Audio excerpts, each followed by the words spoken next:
a little spot over your left ear, if you're right-handed, will light up. That's the little teacher. But if I tell you a joke, something entirely different happens on that scan. So let's try that. The guy walks into a library. The little teacher lights up. She wants to get this right. She likes libraries. She's a teacher.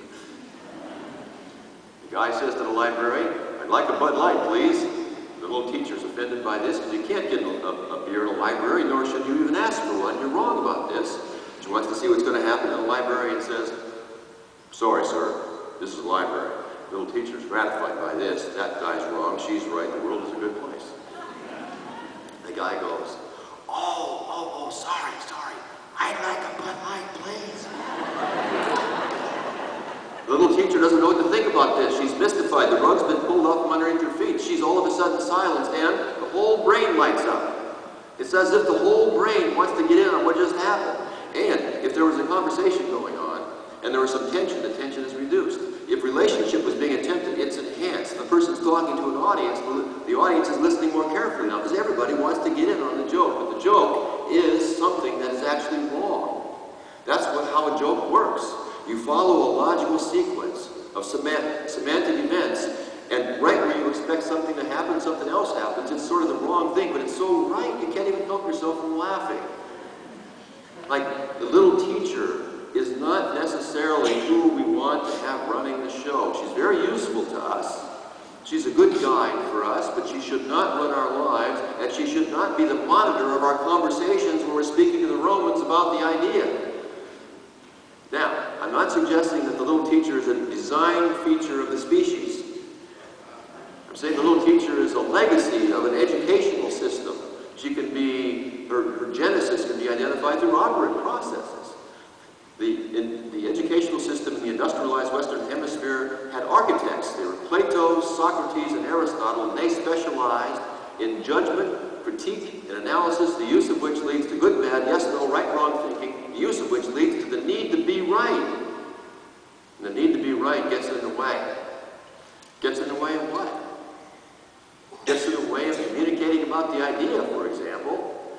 And we're really not talking about anything that's that terribly counterintuitive, that terribly complicated. We're not talking about something that's located only 20,000 leagues beneath the sea. We're not talking about something that's only located on the surface of a distant planet. We're not talking about something that can only be touched with robotic arms or seen through the lens of a microscope. We're talking about behavior, pure and simple, the behavior of the Romans.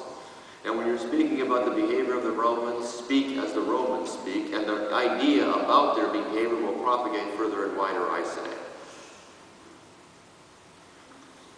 Number 3, do more behavior analysis with people, typically developing people. Am I saying do less research, less basic research with non-humans, rats, and pigeons? Absolutely not. More, please. More of that, please. Much, much more. Am I saying do less research with persons with developmental disabilities? No, I am not. Please, more of that research. I consider the research with non-humans, the basic research, to be the soul of our organization. It provides the empirical and conceptual planks upon which we stand. We need more of that, of course, not less. And the research on persons with developmental disabilities is a lot like the heart of our organization. We have heart. And it extends out to one population that has probably been mistreated more through the annals of history than any other population, the developmental disabled. And what we've done for that population has been miraculous in comparison with what anybody else has done. We have eliminated life-threatening, self-injurious behavior, eliminated life-threatening feeding disorders, eliminated the symptoms of autism. More of that, please. And more research, more behavior analysis done on people, typically developing people, because that work propagates much faster than work done on non-humans or persons with developmental disabilities. This young man in the picture, he is crying out for more behavior analysis on his behavior. These people in the picture with frozen smiles, inside they are silently screaming for more behavior analysis for this young man. Let's help them out with this batch of misbehavior. There's a scientist, I hope he's in the audience. He's a scientist who's contributed significantly to my my thinking, burnished and polished and improved the idea for us all, a person I admire tremendously named Tony Nevin. And one area of his many investigations, a central part of it, is a study of resistance to extinction. And as I understand his work, he's shown that resistance to extinction occurs largely as a function of being in the presence of stimuli that signal the availability of reinforcement. But Tony's work hasn't propagated really very wide or very far, I think primarily because he works with non-humans, rats and pigeons. But Tony recognizes the value of showing its relevance for humans. I saw this years ago when I had the honor of giving him an award at a Division 25 ceremony at ABAI. And following his address, he spoke to the audience and said, give me some human problems a rat can solve. So I racked my brain. I thought, well, when's the best time to jump from a sinking ship? I guess a rat can solve that problem. How do you get rid of unwanted house guests? I think a rat can solve that problem. What's a good metaphor for somebody that knocks or squeals on friends? You know, a rat can solve that problem. What do you do if you got a lot of surplus cheese? A rat can solve that. In other words, I didn't come up with very much. But my friend Bud Mace, a scientist I admire, contributed significantly to my thinking, burnished and polished and improved the idea for us all. He's perhaps more inventive than I, and he came up with something. He came up with some ways to translate Tony's work so that it extended to humans. But the humans he chose were humans with developmental disabilities, and the tasks he chose were simple tasks, not very common tasks like sorting silverware. So the idea propagated, but it didn't propagate very far. But I got to thinking about the work, and I'll give you an idea of where I've gotten so far. Here's a set of stimulus conditions. It's called the flannel nightgown.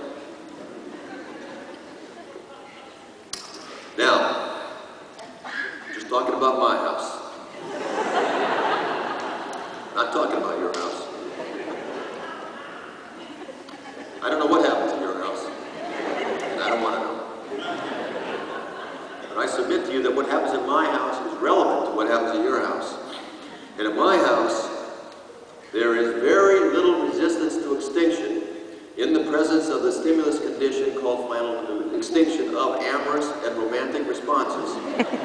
In the presence of the stimulus condition called flannel nightgown.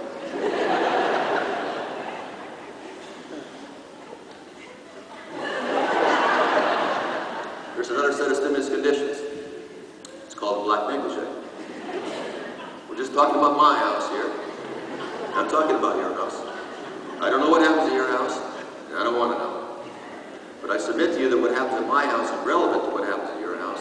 And in my house, there is an abundant amount of resistance to extinction in the presence of amorous and romantic responses, in the presence of the stimulus conditions called the black negligee. Why? Because it signals the availability of reinforcement.